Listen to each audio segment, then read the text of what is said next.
Going on YouTube? This is the LA engineer, and we have a bit of unfortunate news.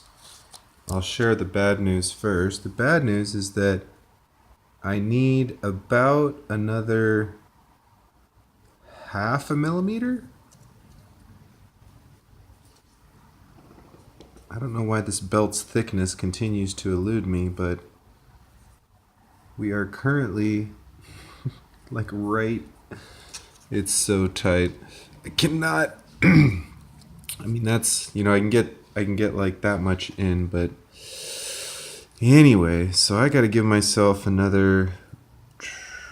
Yeah, I think probably a full millimeter. In fact, I'll give myself another full millimeter that way. To account, I was looking at different parts of the belt, and even, this is not that thick, but it is just a little bit thicker than the rest of the belt. So, bad news is I need another millimeter right there. Now, if someone had a very slim belt, that would work. I'm sure there are a number of belts out here that this would work on. Just my leather belt is like 3.7 millimeters, and this is like 3.3 millimeters or something. So anyways, that's a little unfortunate. On the more fortunate side, the little stop feature is working exactly as I intended it. The snugness, the extra 0.05, doesn't seem to mind.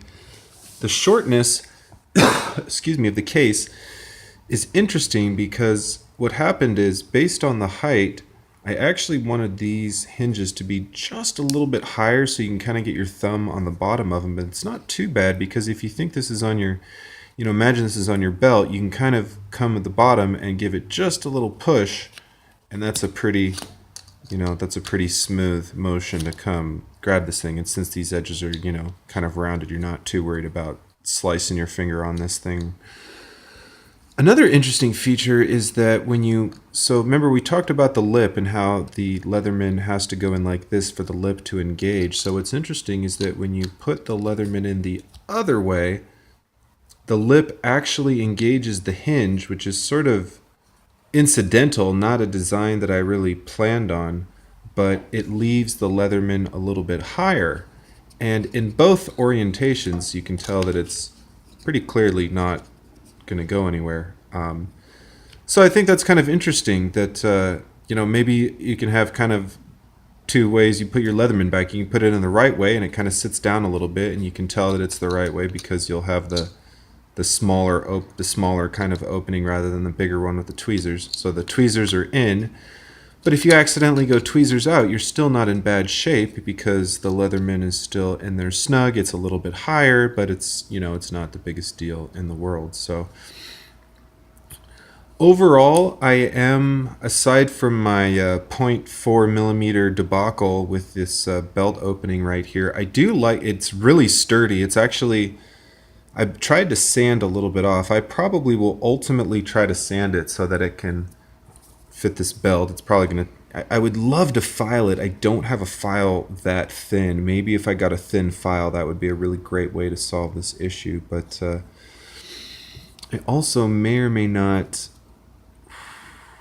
I may or may not give myself another millimeter of width on that. So just a couple minor tweaks to the belt opening, but I do want it to be snug. I think it's going to be really nice when it's snug. If I made it like 5 millimeters, if I had like a couple millimeters top and bottom, and then maybe like 1 millimeter extra is about all I want. But I am looking for a really snug fit. Like this part here, I really like that. Opening it up did all right. The lip did well. I think this part being shorter, I think that's perfectly fine. I am somewhat concerned about the thickness of this part here. I'm sure if I squeezed really hard with both hands, I could probably crack it, but that's not exactly what you're supposed to be doing with it. It's certainly a lot more solid with the leatherman in there. The leatherman's like a structural component of the sheath, right? Ironically, it sort of is. But the 20% infill's not bad. I might go 25 on the next print just to kind of split the difference between 30 and 25 and see if I feel much different about that, or if it's a very similar amount of time. It did have just a little lift up on the corner, which kind of made it a little funky. Not too bad. Actually kind of surprised that it caused the deformation that it did, because the stuff dries pretty quickly. So, but at any rate, version 2 is looking very, very near to... What's going on here? I'm trying to put it in backwards. I guess that would be why. So it'll go in front to back, but it won't go in upside down, which is fine. You're not going to have it upside down on your belt anyway, so it shouldn't really be a big deal. But at any rate, there you have it. This printed in about 1 hour and 59 minutes. I don't think I have the desire to listen to the printer going for a couple more hours tonight, but probably tomorrow morning I will go ahead and modify that file, modify the Cura settings, pop another one of these out, be my 3rd iteration, and hopefully we'll be good to go from there. I don't know if I want to make any other changes to it.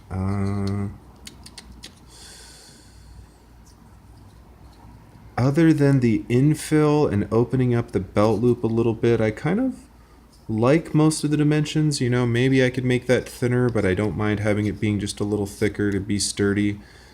I could potentially thicken these walls a little bit, but you know, maybe by like 0.5 millimeter or something. I see, the interesting thing is what's going to make this stronger, you know, making it 0.5 millimeter thicker or increasing the infill by 5 or 10%. You know, there's going to be a balance where at some, you know, making it a little thicker is going to help, but at the same time increasing the infill is going to help as well. So, but for the moment, it's not, I think I'm okay with it. You know, you just have to be a little careful with it. I think the only way someone would realistically break it is if they had the leatherman out and they were doing something else and they accidentally like brushed up against it really hard. I could see them cracking that. But with the leatherman in it, I don't see this thing snapping off. And, you know, really, maybe if you had some freak snag where you had a piece of rope catch on the back of this, it could, and you tried to stand up, it might pop this out in some weird way. But it looks pretty robust, and it feels pretty robust from what I'm seeing initially here, which is, it's pretty impressive, I think.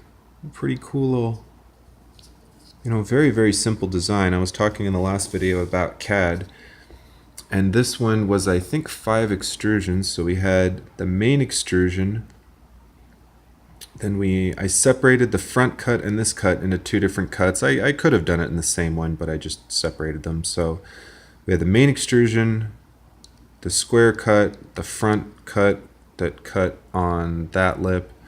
Then we had this little stopper here that was just an extrusion out from that face, and then we had just a simple rectangle here that was a cut through there. So, and of course all the fillets rounding the edges, but that's more cosmetic than anything. So very, very simple model.